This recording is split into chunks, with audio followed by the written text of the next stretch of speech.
ইরানের অভিজাত revolutionary guard corps IRGC আবারও বড় ধরনের ধাক্কা খেয়েছে।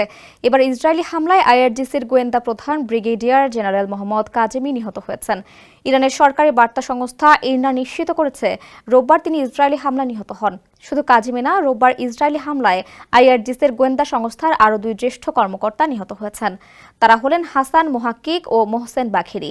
হাসান আইআরজিসির গোয়েন্দা সংস্থার উপপ্রধান ছিলেন, আর মোহসেন ছিলেন জ্যেষ্ঠ কর্মকর্তা।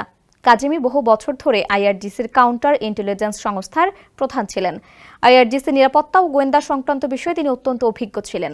National council of resistance of ইরানের তথ্য অনুসারে কাজেমি ইরানের সর্বোচ্চ ধর্মীয় নেতা আয়াতুল্লাহ আলী খামেনির অত্যন্ত ঘনিষ্ঠ ও বিশ্বস্ত ছিলেন।